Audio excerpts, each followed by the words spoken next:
Okay, I'll take the 10 minutes as indicative timing for me. So, okay, so I have basically 10 slides I'd like to take you through.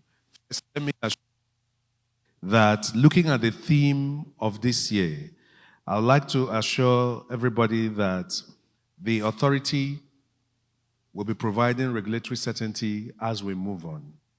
And that secondly, with the investment confidence being built, the question for us today as counsels would be, what will be our advice to our clients and our organizations on how to direct that investment? I'm hoping that I can point you to that path at the end of these 10 slides. Let me first also say that in 5 years, in a few weeks, it will be 5 years, the anniversary of the PIA. When I go through section 32 of the PIA, for those who are Christians, and I'm sure you might have an equivalent in the provision in the Quran as well, I'm sure you can easily find where Christ said, of the 10 commandments, you can encapsulate it in one. And that if you simply love your neighbor as thyself, you would have fulfilled all the rest of the commandments. And for me, going through section 32, I have come to realize in nearly 5 years that if you can ensure energy security, you would have provided growth, investment, transparency, and every other thing that section 32 provides. So, let us look at the energy security. But first, let's look at national security as a theme. How has it even evolved? Historically, we're told in thousands of years past that it was more of military security. And it was defined as territorial defense of every boundary, whether it's small villages, big communities, and all. Again, that has evolved over the years. Currently, you even have terrorism and all that is not territorial, but is inbound and is challenging military security. So even military security is evolving. You also have human security that deals with the fact that you have fences, CCTV in your house, because your physical well-being is very important. Over time, again, and the aspects of national security you would note is always determined by global events that happen, and people begin to redefine what national security should mean. When you had droughts in Africa, Darfur and all, the world began to talk about global food security. And from food security, a few years ago, we had the financial global meltdown, and the world economic security. Again, just 5 years ago, or a few years ago, there was first the Ebola and then the COVID. And the global view was focused on health security. Currently, with Bitcoin and all, the world is also now refocusing and repositioning itself to say, let's reprioritize on cyber security. And finally, with the climate issues we've been witnessing, a lot of energy was focused on environmental security, climate change, and all we have to do to reduce the emissions that undermine that. Let me just ask, before I move forward, will this be complete by anybody's view? Is there anything that is missing? Does anybody see any aspect of security that is missing from this? Energy security. Okay, so I think we have energy security there. Let's have a look at the past and how this energy security evolved. First, in the 18th and 19th century, we began to see industrial revolution. And the world realized, as they needed to power the manufacturing sector and the agricultural sector, that energy was in high demand. Every country was then working towards powering their industrial revolution with more energy. But it didn't really put to question until about 1907, when President Theodore Roosevelt sent off his white fleet of 16 battleships to tour around, have a voyage around the world, 14 months voyage with about 14,000 sailors. From Virginia, they then realized in the Atlantic that they needed were powered by coal. They needed coaling stations on the way to voyage. One of the first places they laid anchor was Spain. And what happened? They, of course, evaded Spain to get coal. When they moved on to Asia, they colonized Philippines because of their coal availability. These then began to generate conflicts across the world on how not only do you secure your own energy, but how to also prevent the conflicts that will arise with third parties who will also want that.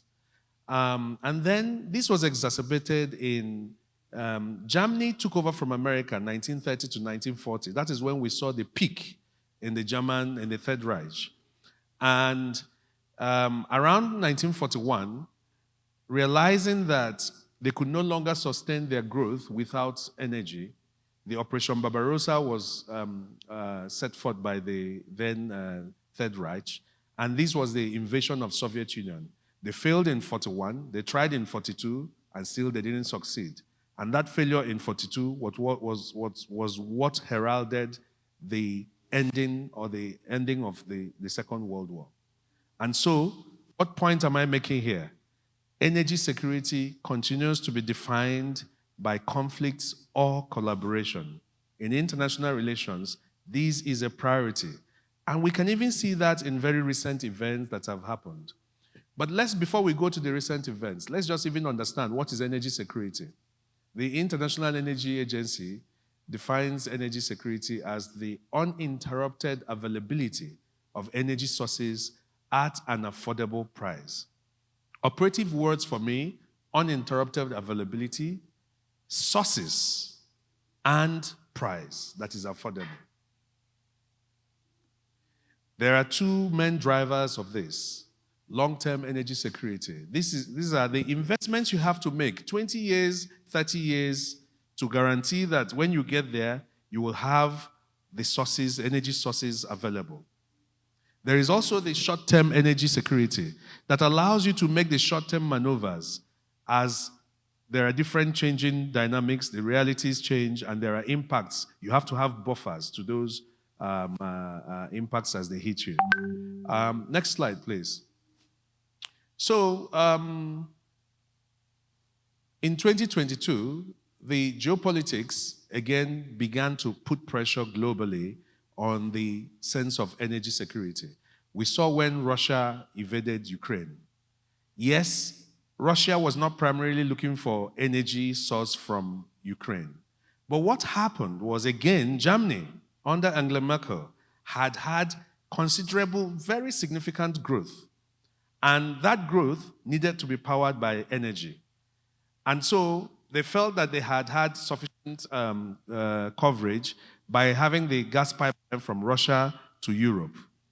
But when Russia invaded Ukraine, the OECD countries and EU placed an embargo on Russian, which meant that Germany and European countries had no supply.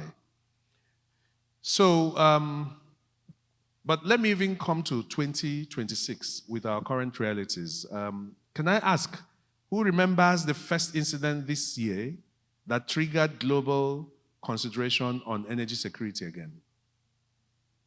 Sorry? Everybody saying Hormuz? I think that's wrong. Second try, anybody can remember? Yes, please. Sorry? Venezuela. When USA invaded Venezuela, just for one day, took their president, before then they had embargoed their vessels. Again, we saw crude spike. Because Venezuela is a major producer of crude. But down the year, we didn't know that that was just a harbinger of things to come when US and Israel then invaded Iran. And the graph that we're seeing here, I apologize that this is not very clear, but if we look at the graph here, we'll see that the 2022 spike here of crude price is when the Russia-Ukraine invasion started. Then we saw a stabilization and a downward trend. And then up to this year again, peaking was with the Strait of Hormuz that we've talked about and the attack on how does that impact us in Nigeria? That's the question. When crude increases, the price of crude increases, it affects everybody globally because the price is benchmarked globally and supply is impaired. With the Strait of Hormuz, we could see that over 20% of supplies were impacted. And there was another lesson learned from the Strait of Hormuz issue. It wasn't just about the supplies. It was more of even the freights, the logistics, because vessels were then impaired, freight, international freight went up, and vessels that were stuck in that strait could not evacuate to do their round trips and all. And that redefined the various issues on energy security. Again, Valentine, I don't know if this barcode is readable from here. We use this opportunity sometimes to also get feedbacks that can help us. I'd like for everybody to, if you can scan this barcode and answer the question for us, it will show real time what everybody's answering there. We're asking you to say, of the four pillars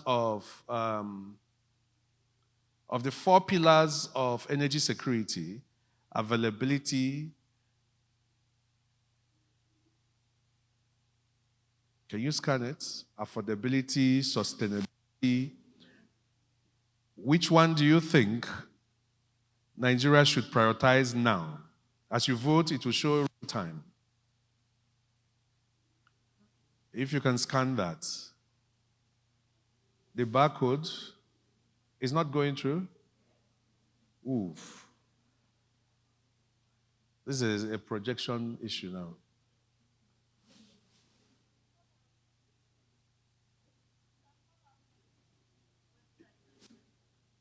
You can call out what? The link? How do you do that? Let's see.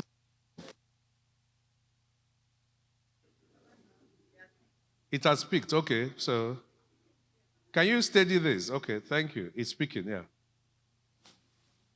Can we pick that and vote? Of the four drivers of energy security, which one do you reckon we should prioritize in Nigeria? This is just as a feedback loop for all of us.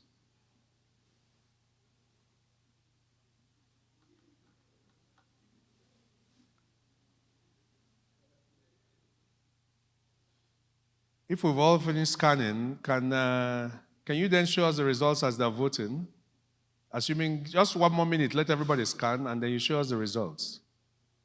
So we're bringing the essence of energy security nearer home. As a feedback, we're over 50 here. Let's see what you think we should prioritize in the four drivers: affordability, availability, accessibility, or sustainability. So can we have the results? Ooh, wow.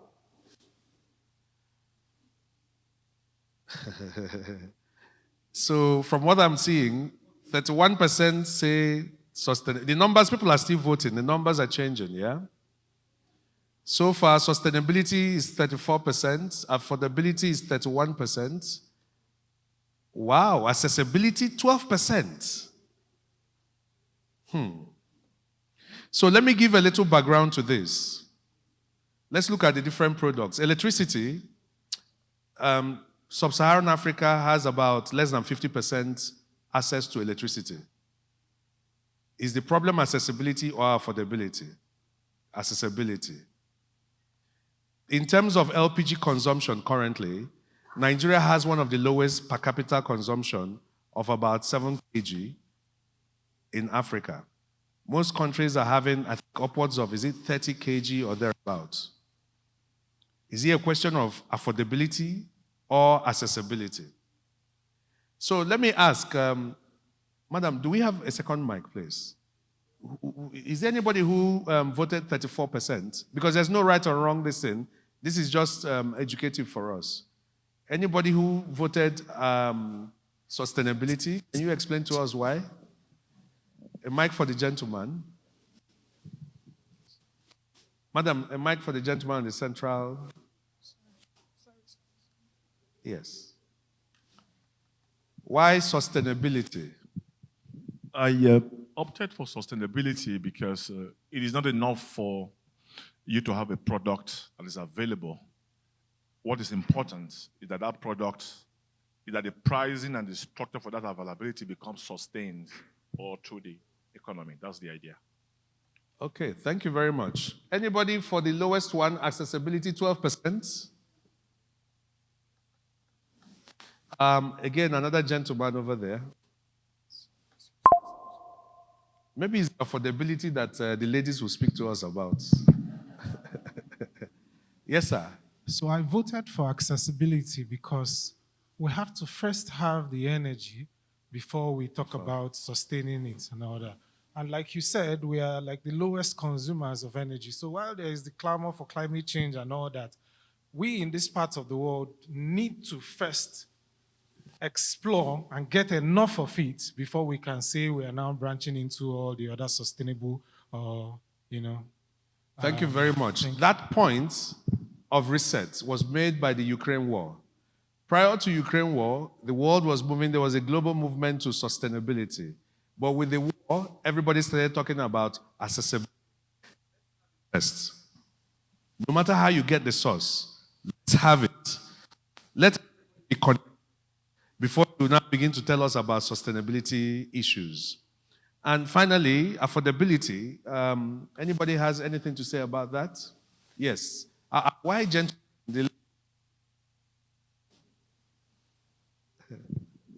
In a sense, energy is available, it's accessible. The problem, if you ask me, is can it be afforded? Is it affordable to those who really need it? And maybe the people are not in this room, and I voted not necessarily considering the people in this room.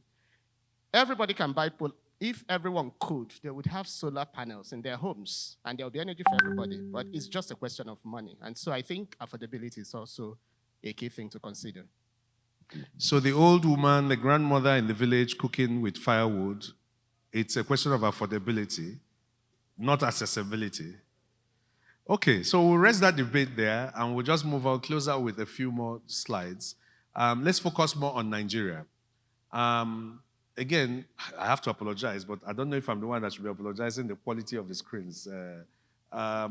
This is a global energy mix for the whole world.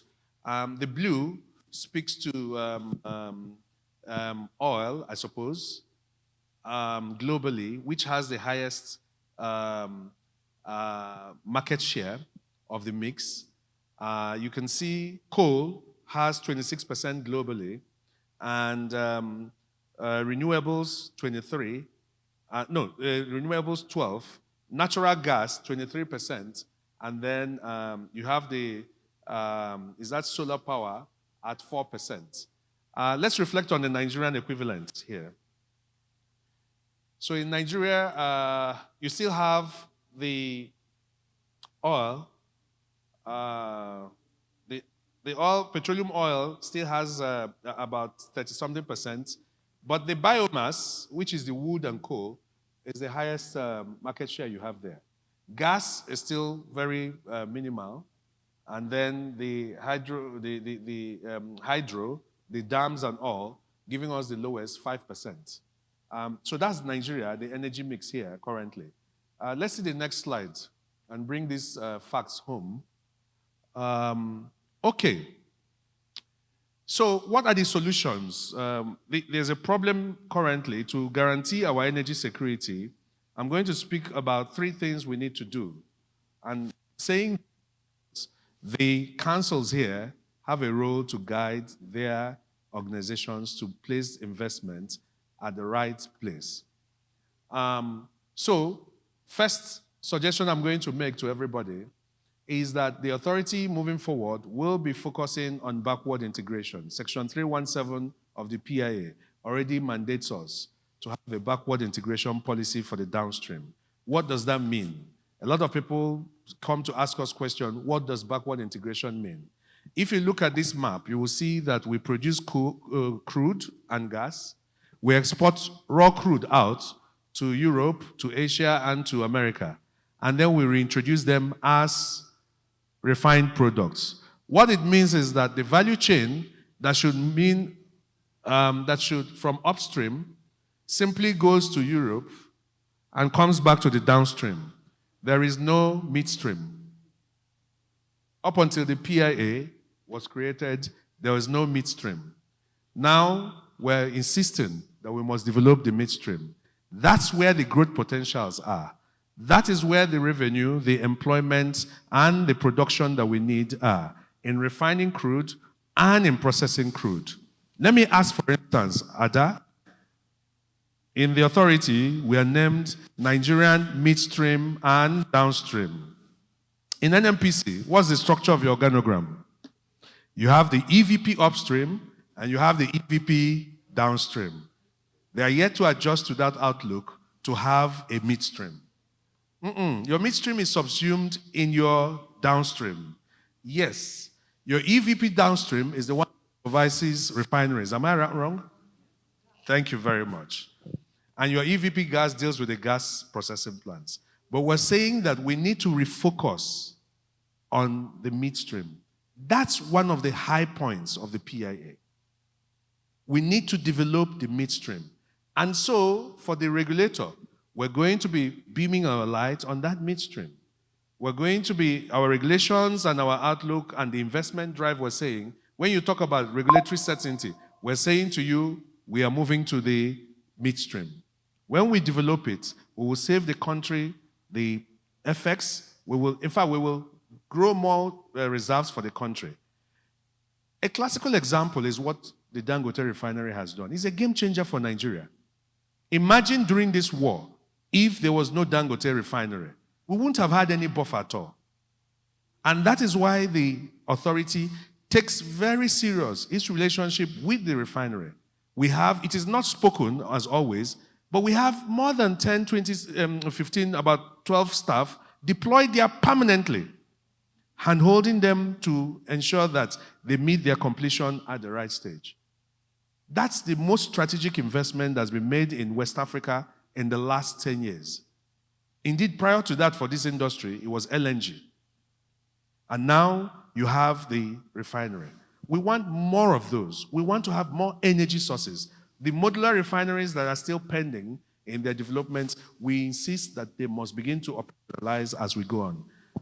So backward integration is number one solution that guarantees us energy security. Number two is our transition to gas. We need to move that pie chart to begin to expand the gas offtake.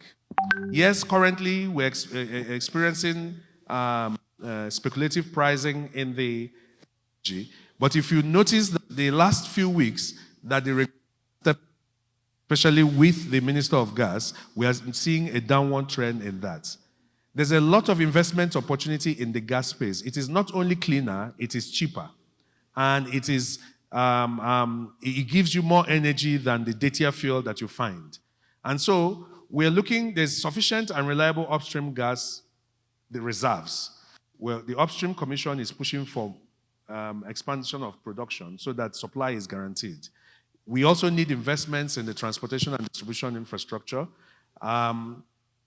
Recently, last year, the authority issued 10 GDLs so that we can take that gas distribution even to the last mile.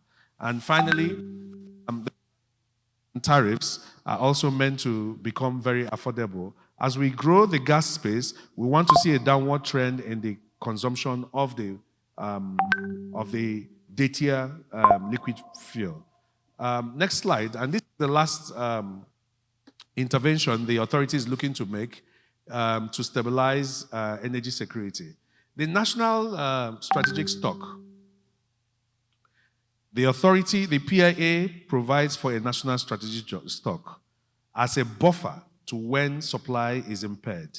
When there's a tightness in supply, in every country, you release a little bit of this to stabilize supply, but also price. During the peak of the Iran war, 2 interventions were made. OPEC increased production quota in certain countries. But more importantly, the IEA mandated member countries to release certain volumes from their strategic stock. Now, Nigeria, we have excess capacity in storage. Again, this is where we're looking to partner with NMPC. Because across the country, not just the coastal private depots that we have, not just the refineries that are dotted around the coast, but the greater priority will be the storage and securing of those storages up country. Because what many people do not realize is that if, for instance, there's flooding in Lokoja, 2 days, Abuja and up country will be dry. And yet, you have storage here that is redundant in Suleja. If you go to the Kaduna refinery, their depot, with over 100 loading arms, no molecule there. And so the authority will be, we have our regulations in place, we have developed our framework, and we will be looking to partner with other critical stakeholders to see that we operationalize the national strategic stock at the earliest opportunity. So, those are the 3 interventions I have come to recommend to you today, that to ensure energy security in Nigeria, we must invest in, 1, I talked about transition gas, national strategic stock, and also the backward integration. This is what I would urge all general councils. As you go back, please advise your council, your different organizations, that strategic investment is not just growth, it's the blueprint for Nigeria's energy security. On that note, I'd like to end here. Thank you very much.